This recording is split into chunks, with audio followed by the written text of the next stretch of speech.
All praises to the Most High, and shalom to all the viewers out there that's tuning in to another episode. What we're going to touch on is a very controversial subject matter within Israel. The topic of, is Cornelius an Israelite or is he a Gentile? Usually when I make these videos, I direct them, and the focal point is to those that are not in this knowledge, those that are coming from a Christian background, Muslim background, those that don't have the knowledge and don't really understand the Bible. But since this is such a controversial topic, I'm going to have to do something different this time. I'm going to have to address those people and also those that are within this realm of knowledge, those that are in the truth, those that have came back to their nationality as Israelites. I'm going to have to address both because this is such a hot topic. So to those that are just coming into the knowledge, you're going to run across this. It's many brothers out there that teach that Cornelius is an Israelite. So you're going to run across that. And I myself used to teach it. I understand the doctrine very well to a T. I understand it because I used to teach it. And I used to teach it to brothers who didn't believe that. Because at that time, I didn't want to hear anything about no Cornelius being a Gentile. So I understand the mentality that goes into Cornelius being an Israelite. I understand it to a T. And it's nothing personal against brothers that teach that at all. Because most of the brothers I deal with, a lot of them believe that. Some don't, some do. It's nothing personal at all. So I'm just going to go at the information so we can find out what the scriptures are really saying. And to those that are on the fence can get another side of the view. A lot of brothers are going to teach Cornelius is an Israelite, but to those that want to see a different perspective, they'll be able to get that in this video. I'm Brother Yerashim. This is the Bible Unlocked. Cornelius the Gentile. Acts chapter 10 verse 1. There was a certain man in Caesarea called Cornelius, a centurion of the band called the Italian band. So we know that Cornelius lived in Caesarea, which is in the land of Israel, and he was part of the Roman army. He was a centurion, meaning he was over 100 troops. He had 100 troops that were subordinate to him. A devout man and one that feared God with all his house, which gave much alms to the people and prayed to God always. And we know that Cornelius was a devout man. This meant that he was keeping the commandments. That's what it means to be a devout man in the scriptures. This man that was in the Roman army was keeping the commandments, and he gave much alms to the people. So he was a devout brother that was giving alms. Keep this in mind. So from these two scriptures, it doesn't give us a clear defining answer onto what nation Cornelius comes from. It doesn't tell us if he was an Israelite or a Gentile. Because when you understand Roman history, in the Roman military, there was people that was from all types of nations that were involved in the Roman military. Mercenaries from different nations. Similar to America today, we have different nation of people that compose of the American army or the American military. So this doesn't let us know nothing. So now we have to dig into other verses and get process of elimination to find out if Cornelius was an Israelite or if he was a Gentile. Acts chapter 2 verse 5. And there were dwelling at Jerusalem Jews, devout men out of every nation under heaven. So now we go back to Acts, the 2nd chapter, and we see that there were also devout men, but these devout men were called Jews. So this means that these were Jews that were keeping the commandments. Let's find out what the definition of Jew is.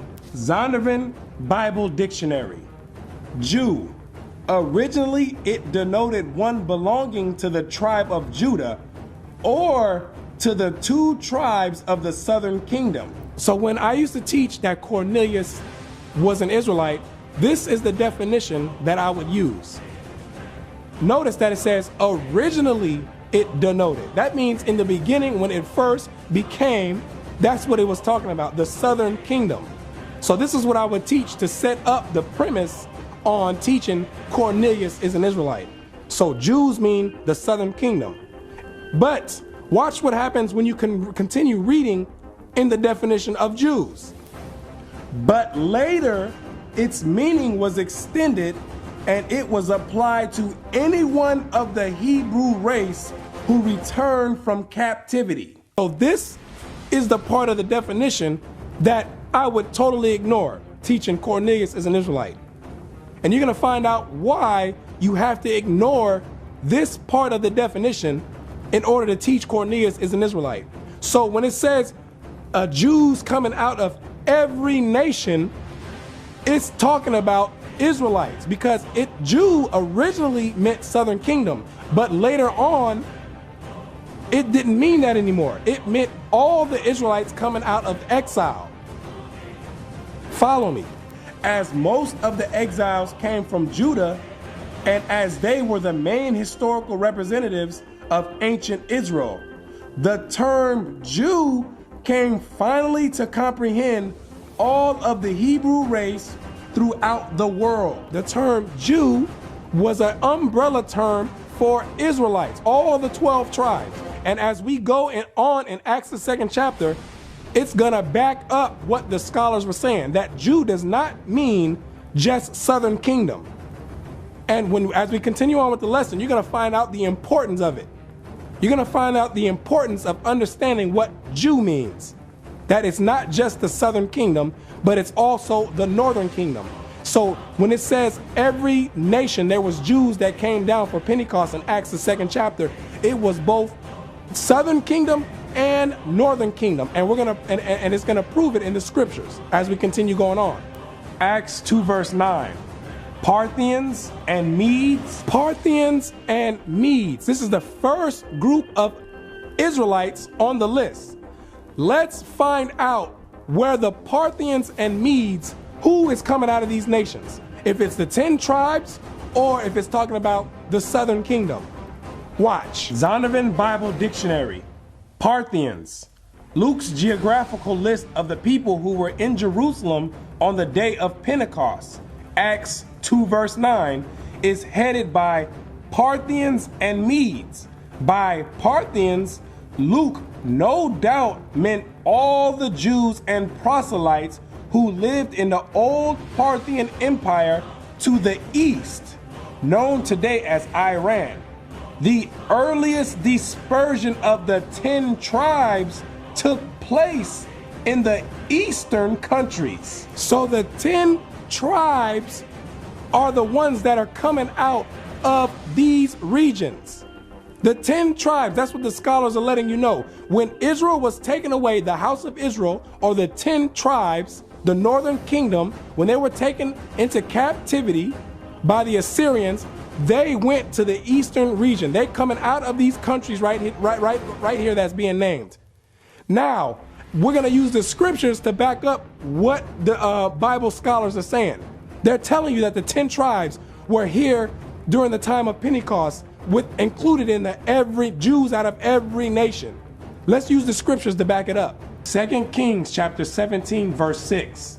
In the 9th year of Hoshea, the king of Assyria took Samaria and carried Israel away into Assyria and placed them in Halah and in Harbor by the rivers of Gozan and in the cities of the Medes.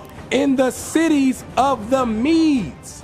So in Acts the 2nd chapter, the ones that are coming out of the Medes is Jews or Israelites from the 10 tribes that were taken away by the Assyrian captivity.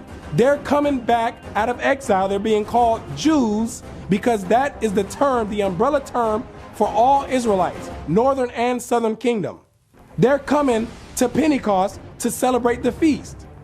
This is very important in understanding Cornelius. And and it's gonna be pieced all together. So bear with me, those that are just coming into the knowledge. Bear with me. Acts 2 verse 9.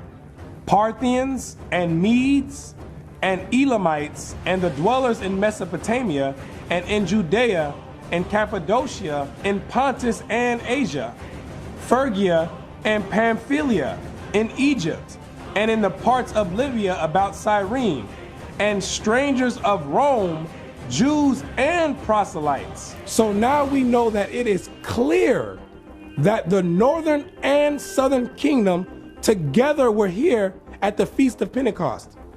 They were both here. And this is the first brick wall you run into teaching that Cornelius is an Israelite. Because to teach Cornelius is an Israelite, it thrives off of the premise that the northern kingdom and the southern kingdom were not dealing with each other at all. And that's simply not true according to Acts, the 2nd chapter. The premise is you have to make Cornelius be from the northern tribe, because the northern tribe and the southern tribes were not dealing with each other. And that is absolutely not true according to Acts, the 2nd chapter. This is the first brick wall you run into. Now let's find out who else was at the party other than the northern and southern kingdom. Let's find out who else was there who plays an important role in understanding if Cornelius was an Israelite or a Gentile.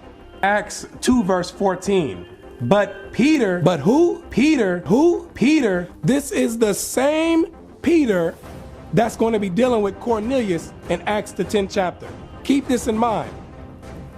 Keep this in mind. He's seeing both southern and northern tribes together at Pentecost. Keep this in mind, because it's very important when understanding Acts, the 10th chapter, if Cornelius is an Israelite or a Gentile. Standing up with the 11, lifted up his voice and said unto them, Ye men of Judea, and all ye that dwell at Jerusalem, be this known unto you, and hearken unto my words. Verse 36.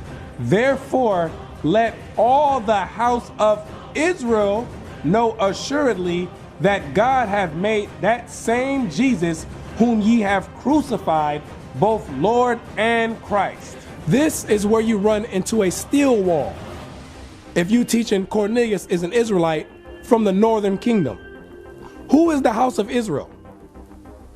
That is, the house of Israel is the 10 tribes, the northern kingdom. During the time of the kingdom split under Solomon, the 10 tribes became known as the house of Israel. The southern kingdom became known as the house of Judah. But in this context, it's referring to all the tribes, all 12 tribes. That's why he said, let all the house of Israel know. So now we know Peter is dealing with both northern and southern kingdom. This is chopping away at the foundation of the doctrine that Cornelius is an Israelite. It's chopping down the foundation before we even get to Cornelius in Acts the 10th chapter. It's already chopped down because it's not going to make any sense once we go into Acts the 10th chapter at all. Now let's find out what else Peter was doing to the northern and southern tribes. Verse 38.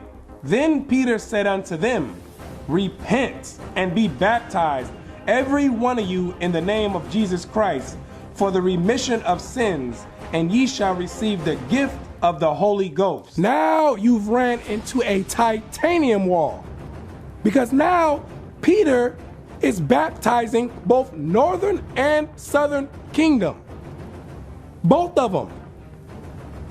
So that means if Cornelius is an Israelite, there should be no problem when we get to Acts the 10th chapter, because Peter's dealing with both northern and southern kingdom Israelites. There should be no problem at all. And there's another question that comes up. If Cornelius was an Israelite from the northern kingdom, since we know the northern kingdom was here, why wasn't Cornelius here in Acts the 2nd chapter at the Feast of Pentecost? He's from the northern kingdom. He's an Israelite. The northern kingdom was in the house. Why wasn't Cornelius here in Acts the 2nd chapter at the Feast of Pentecost? He was a devout man. He was keeping the commandments. Why wasn't he here? You can't answer that question if you're teaching Cornelius is an Israelite from the northern kingdom. You can teach it, or you can come up with an answer dealing with philosophy. You can use your own philosophy, but you're not going to find that answer in the Bible, because Cornelius was not an Israelite. He was not an Israelite at all. He was a devout man. If he was an Israelite, he would have been here at Acts, the 2nd chapter, at the Feast of Pentecost with the rest of the Northern Kingdom brothers. He would have been here. He lived in Caesarea, not too far from Jerusalem. If there was brothers coming from all over the different nations, you know for sure he could have made it there. Now, don't let no brother or sister come up and tell you their philosophy on how he didn't make it. Brothers come up with all type of excuses why he didn't make it now. Oh, he was at war, he was on leave, he was doing it. No, the Bible does not tell you. Why? Because he was not an Israelite, and we're going to prove why he was not there. And it's going to make perfect sense. The doctrine of Cornelius being an Israelite from the Northern Kingdom is already chopped down before we even got to Acts the 10th chapter. It's already chopped down. The premise is faulty. Once you start on a faulty premise, because the premise is that these were all Southern Kingdom brothers here in Acts the 2nd chapter out of all nations. But now we know that is not true. That's the premise, and the premise is faulty. So when you start on a faulty premise, you can bring out 1,000 precepts. You can precept till your neck fall off. You can precept till your hair fall out, and it's still not going to be the correct conclusion. So the premise is faulty on Cornelius being an Israelite. It's not there. It is not there. There's too many brick walls and steel walls that come into the path of trying to teach that. You have to start dabbling in your own philosophy to teach that Cornelius is an Israelite. You got to start coming out of the Bible and teaching your own philosophy in order to come up with that conclusion that Cornelius was an Israelite. Now, let's find out, according to the Bible, why Cornelius was not here in Acts the 2nd chapter. And it's going to make plenty of sense. Acts 15 verse 14. Simeon hath declared how God at the first did visit the Gentiles to take out of them a people for his name. Who is Simeon? This is the same Simon Peter in Acts the 2nd chapter that was dealing with the Northern and Southern Kingdom. This is the same Peter that's going to be dealing with Cornelius in Acts the 10th chapter. So Simon or Peter says the Most High did at first visit the Gentiles to take out of them a people for his name. So now we need to find out if these are real Gentiles or if these are Israelite Gentiles, because a lot of brothers are going to say, well, these Gentiles are not talking about real Gentiles. These are Israelites that became Gentiles. Well, let's read the following verses and find out who these Gentiles are. And to this agree the words of the prophets, as it is written. As it is written. What does that mean? What he's getting ready to quote, he's getting from somewhere specifically in the Old Testament. Verbatim. He's getting it from a specific passage. Let's find out what he's about to quote. And then let's go to the passage that he's quoting to find out if these are real Gentiles or not. After this will I return, and will build again the tabernacle of David, which is fallen down. And I will build again the ruins thereof, and I will set it up, that the residue of men might seek after the Lord, and all the Gentiles upon whom my name is called, saith the Lord, who doeth all these things. Now let's go to where he says, as it is written. Let's go to the verse where it was written, and it's going to give us a clear understanding if Peter was referring to actual Gentiles or Israelite Gentiles. And you be the judge. Amos chapter 9 verse 11. In that day will I raise up the tabernacle of David that is fallen, and close up the breaches thereof. And I will raise up his ruins, and I will build it as the days of old. This sounds like exactly what we just read. This is exactly where Peter's quoting from, as it is written. Now, let's find out if these are Israelite Gentiles or if these are actually authentic Gentiles that Peter was referring to in this same exact verse. That they may possess the remnant of Edom and of all the heathen which are called by my name, saith the Lord that doeth this. Ladies and gentlemen, Edom is a Gentile. Let me say it again. Edom is a Gentile. The Most High made sure he put Edom right here in the beginning, so there would be no confusion or no misunderstanding on if Peter is talking about real Gentiles or not. This is clear. This is clear. Don't get any more clear than this. Acts the 15th, Peter is referring to real Gentiles. And then you still got brothers, after seeing this exact precept, they will not accept it. We'll show you 1,000 scriptures and paint a picture for you and paint a picture for you and bring you 1,000 scriptures to prove that this ain't talking about real Gentiles.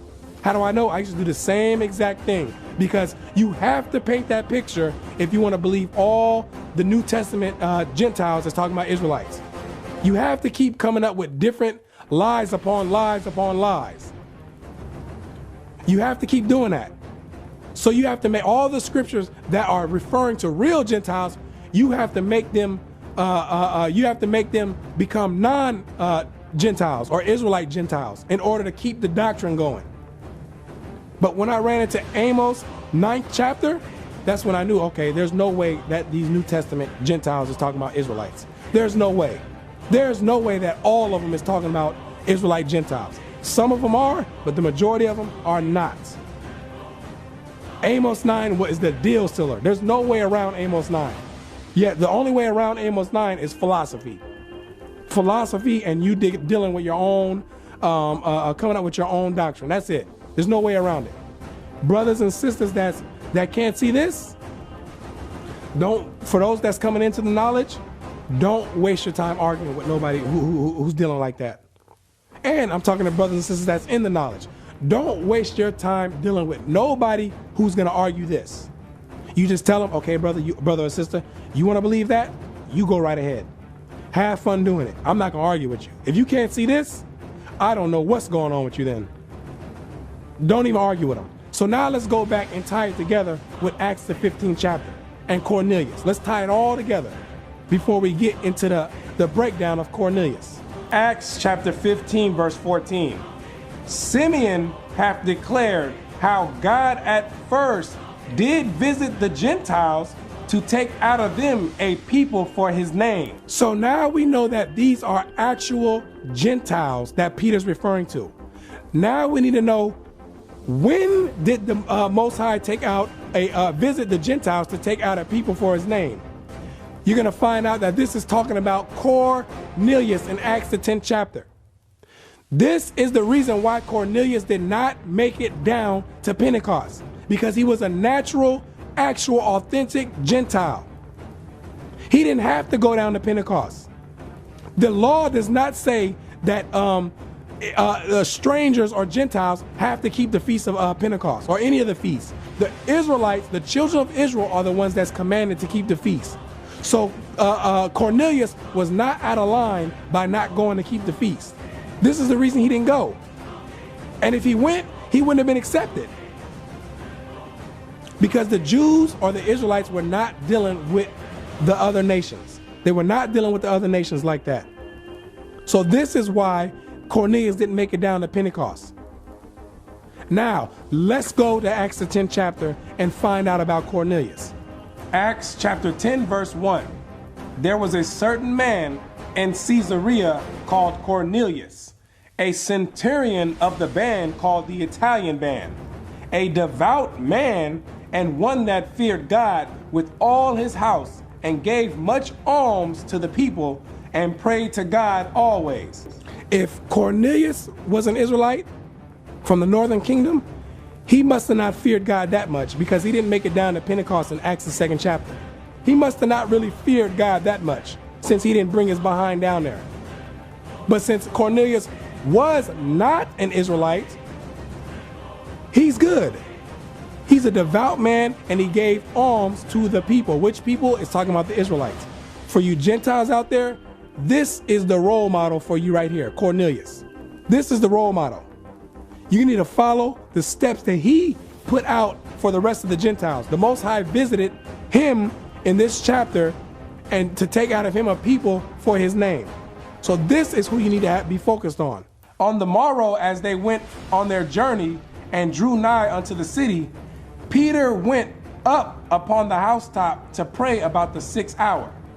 And he became very hungry and would have eaten, but while they made ready, he fell into a trance, and saw heaven open, and a certain vessel descending unto him, as it had been a great sheet knit at the four corners, and let down to earth, wherein were all manner of four-footed beasts on the earth, and wild beasts, and creeping things, and fowls of the air. So now Peter is on the rooftop, and he's in a trance right now. He's having a vision, and he sees a sheet knit from the four corners descending down with all these manners of four-footed beasts and different unclean animals. And he's having a vision. And as we continue reading, it's going to tell you what these symbolizes.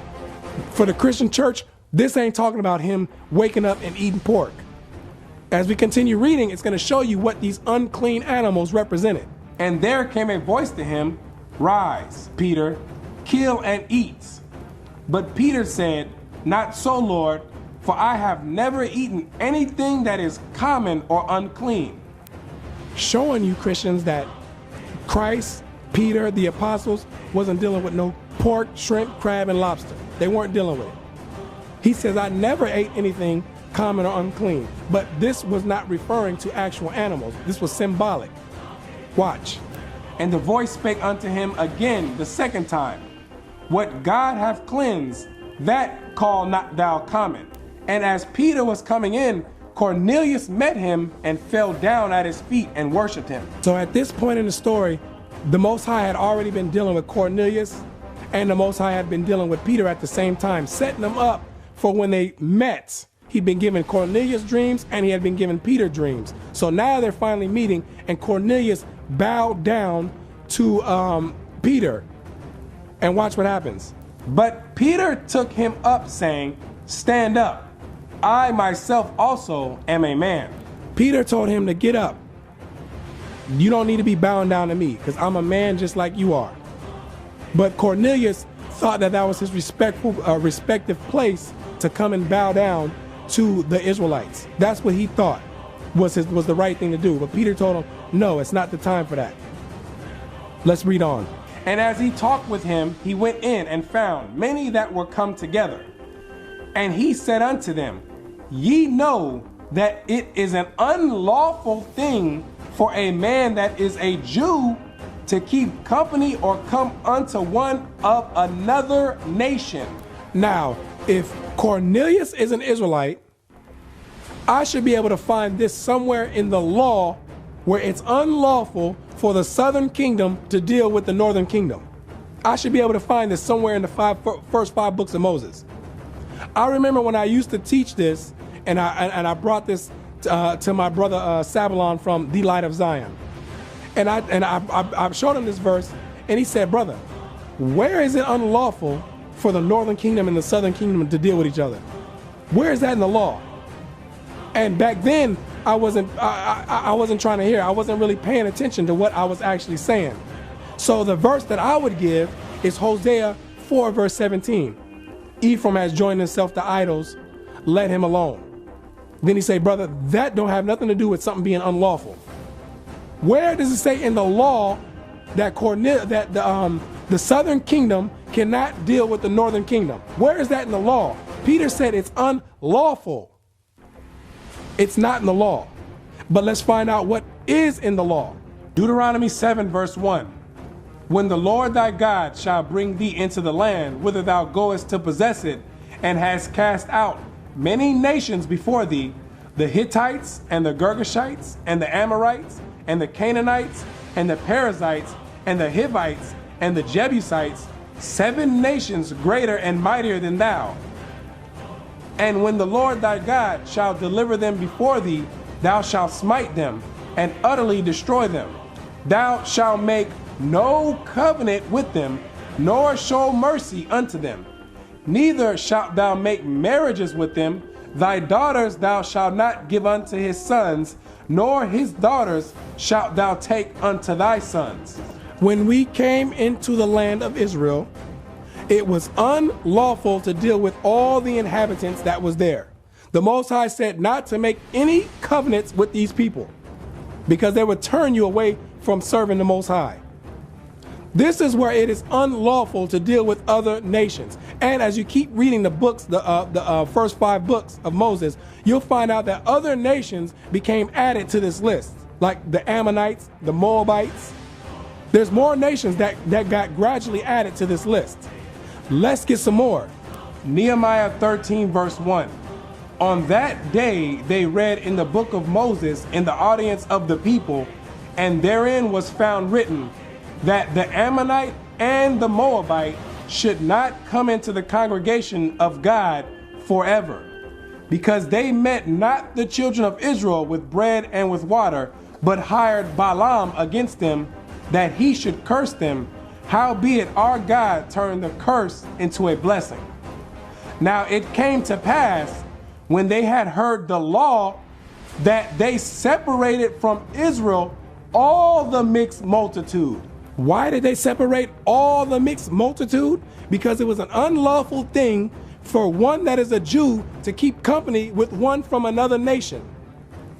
That's what it's talking about, unlawful. Something in the law. They read in the book of the law, and that's what gave them the sense, hey, we got to get rid of all these mixed multitude that's around us. It's unlawful for us to be dealing with these people. That's what it's talking about. It ain't talking about the northern and southern kingdom. There's no law that says I can't deal, or someone from the northern kingdom can't deal with someone from the southern kingdom. There's no way that that's a law. How do we know? Acts the 2nd chapter. They were all there in one accord, northern and southern kingdom. And nobody was jumping up talking about, hey brother, you know it's unlawful for me to be dealing with you? No, that's not what was going on. And to add on to that, if I'm Cornelius and I'm an Israelite from the northern kingdom, and I'm about to deal with Peter, and all of a sudden he tell me it's unlawful for us to be dealing with each other, I'm going to look at him and say, Peter, are you a hypocrite? Acts the 2nd chapter, brother, you was just baptizing both northern and southern kingdom, telling them to repent. Now all of a sudden, 8 chapters later, it become unlawful for us to deal with each other? It makes no sense. It makes no sense. The foundation of that of Cornelius being an Israelite is already chopped in Acts the 2nd chapter. It makes no sense. Now, let's find out what the word nation means, or another nation means, in the Greek. Let's find out what this word means, and find out if it's talking about an Israelite from the northern kingdom, or if it's talking about an actual authentic Gentile. Watch. Another nation. Strong's G246. Allophilos. Foreign.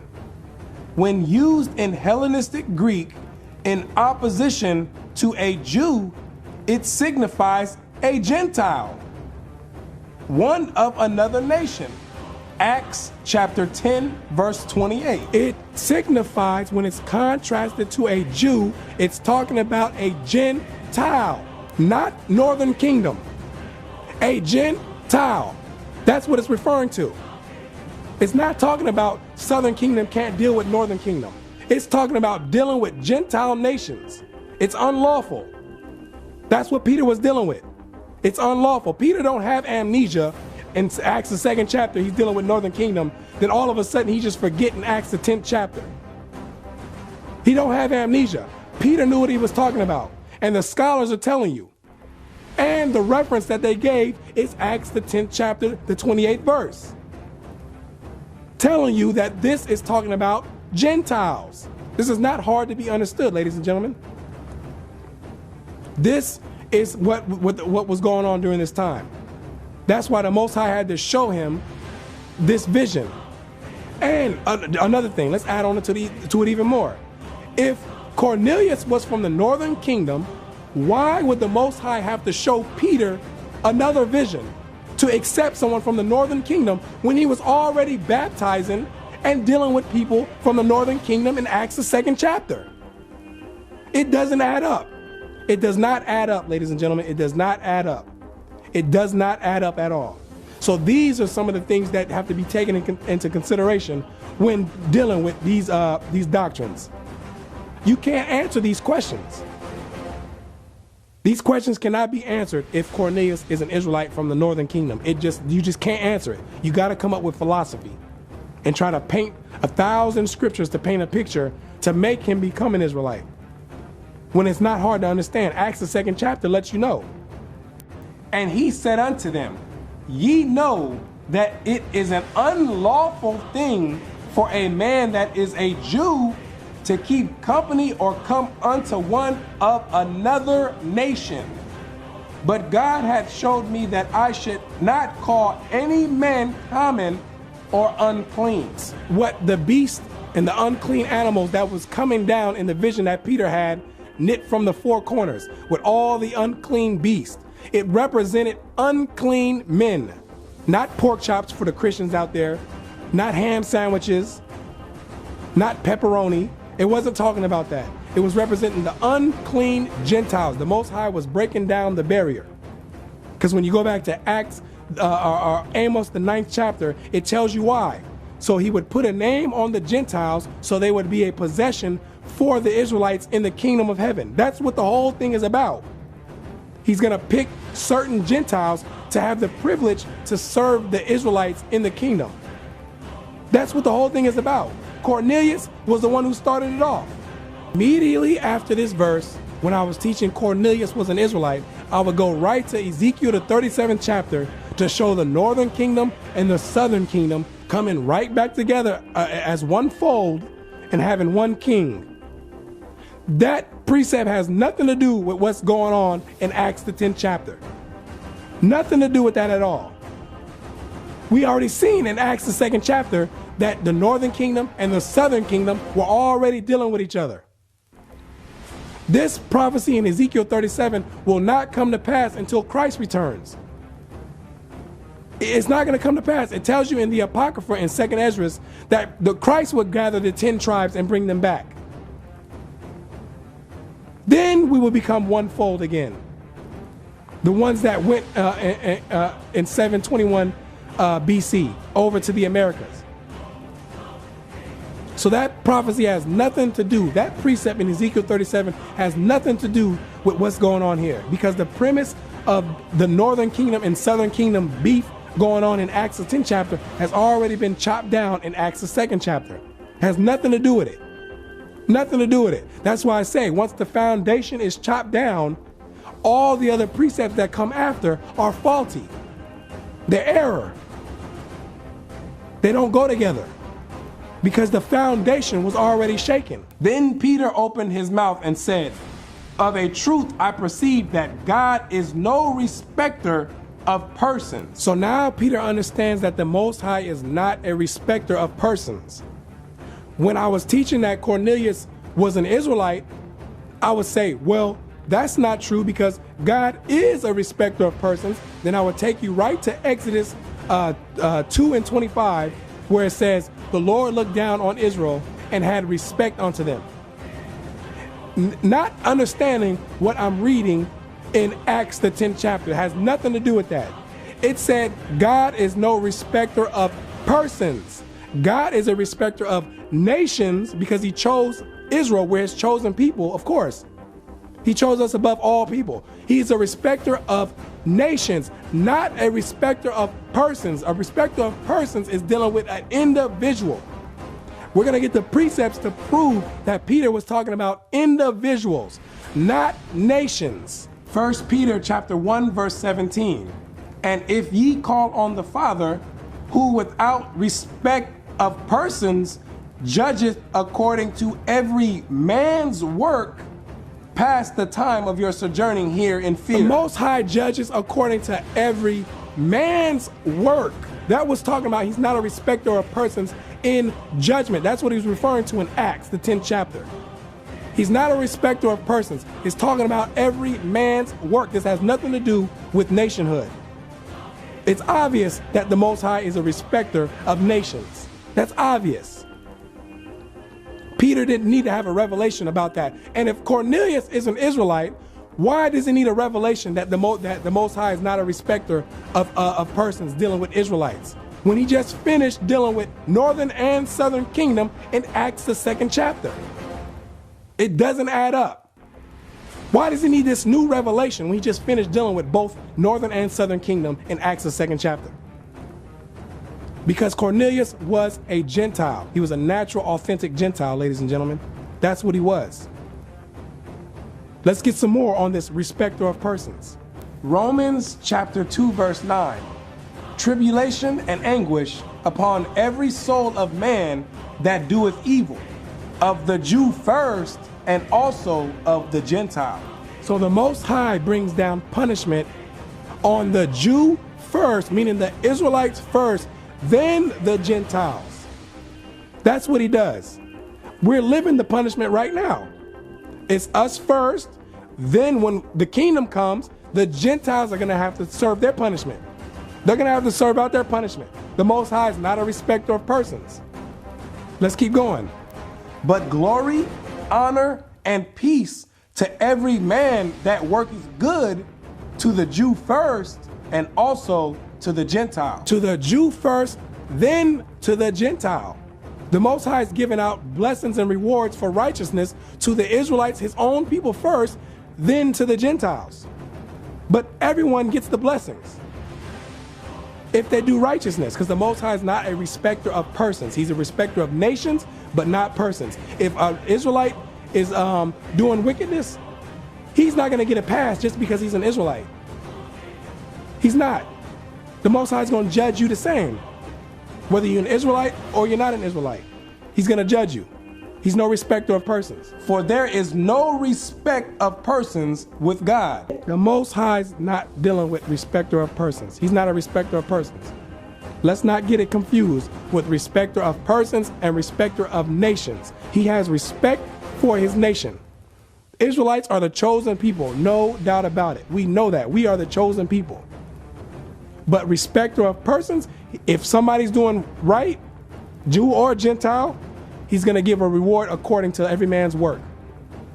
Cornelius being the example.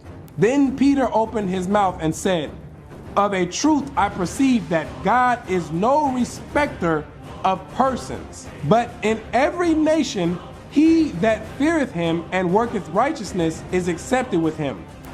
That's why he says in every nation he. This is dealing with individuals. This is not dealing with nations. Every nation, he that worketh righteousness is accepted. That's what the Most High is dealing with. There's people from each nation that are going to be accepted from the Most High to be servants and handmaids to the nation of Israel in the kingdom. That's going to be the order. That's what the Most High is dealing with. He's not dealing with nations, Gentile nations. He's dealing with individuals out of the Gentile nations. He has one nation that he's dealing with, the nation of Israel. That's it. The Most High is not a respecter of person. If brothers and sisters from other nations want to worship the Most High and keep his commandments like Cornelius did, that is their right, and that's their option that they're able to do. The Most High will accept them.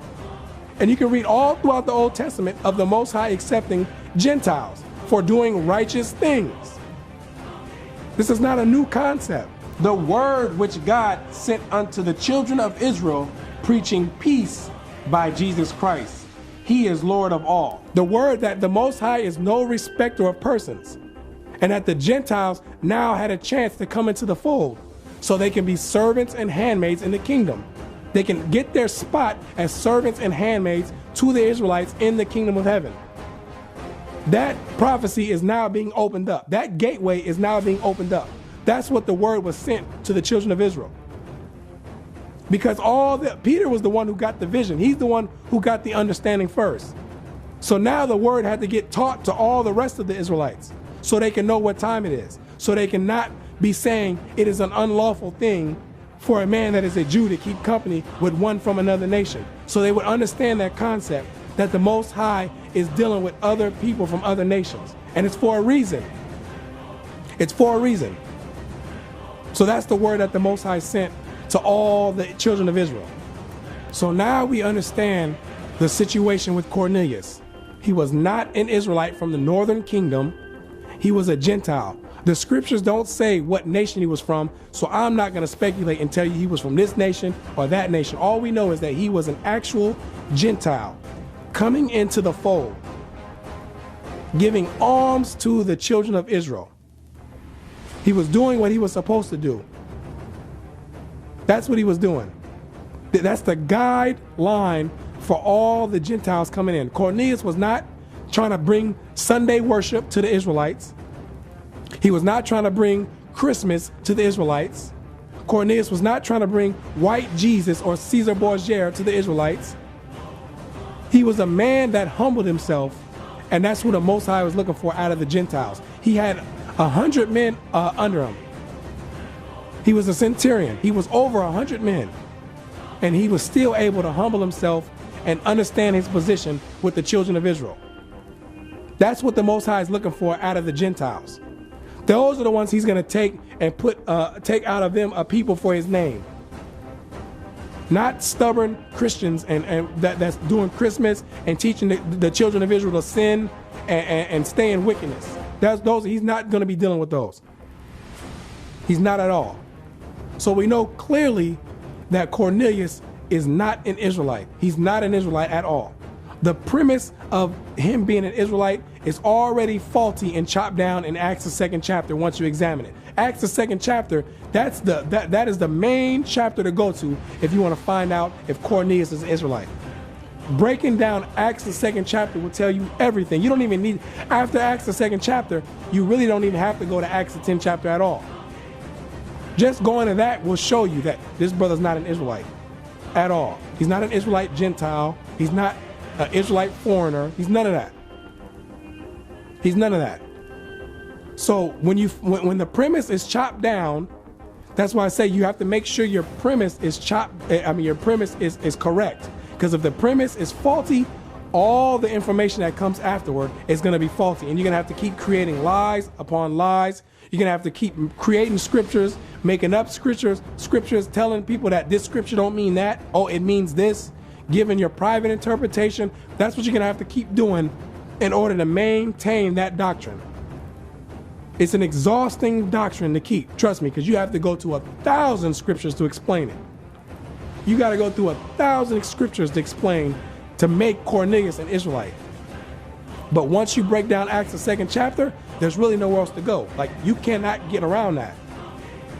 You can't get around that. Brothers and sisters cannot get around that. And I myself couldn't get around it, which is why I stopped teaching it. Anybody that's going to be truthful and sincere, they would stop teaching it. They just would stop teaching it. I had the brothers I taught it to, or I was teaching it to, I went and apologized. You gotta apologize. I went and apologized. That was not the correct breakdown. You brothers were right. You brothers were right. Cornelius was not an Israelite. You brothers were right. I apologize. Okay, let's roll. Let's keep it moving. Let's find out what else is going on in the scriptures. What else we can correct and what else we can come to an agreement with.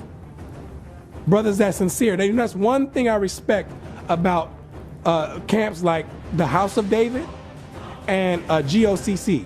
I respect the elders. There's elders that have been in there 25 plus years, that when they see a doctrine that they have been taught that is incorrect, those brothers will humble themselves and stop teaching it and teach the correct doctrine.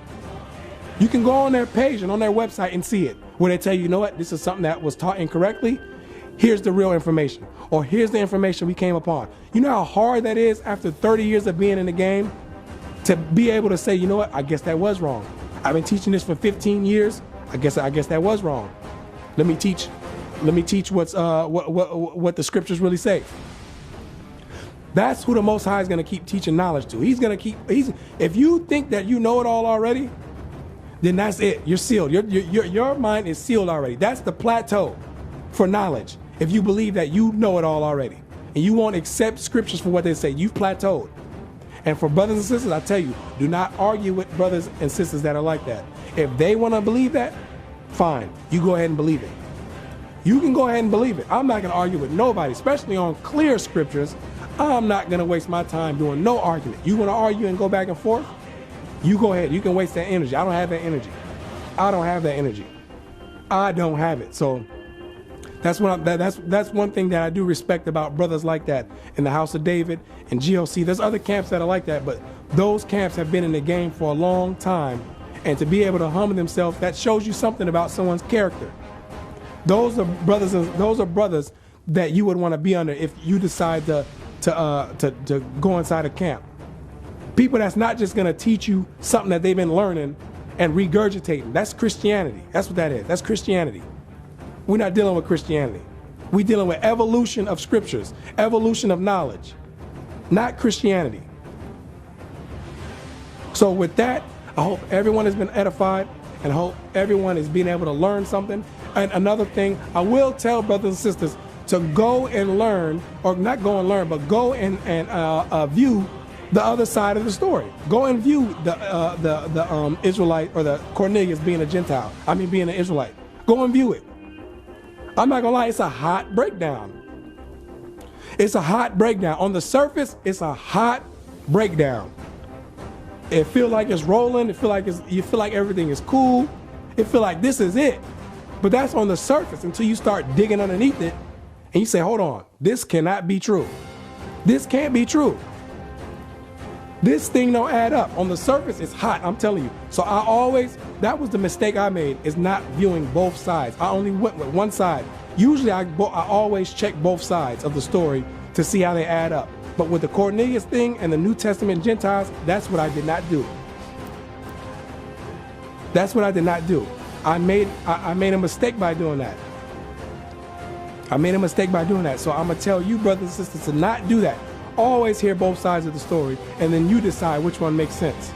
Which one is the scripture saying? Which one is it? Which one is it saying? So check everything out, and always remember that there's some scriptures in here that people can't deal with when you're dealing with Cornelius being an Israelite. You just can't deal with it. Anybody that's sincere is going to say, you know what? You can't deal with them. You can't deal with those scriptures. You got to leave it alone. If not, let them brothers do their thing. Let them sisters do their thing. Don't argue. I'm not arguing.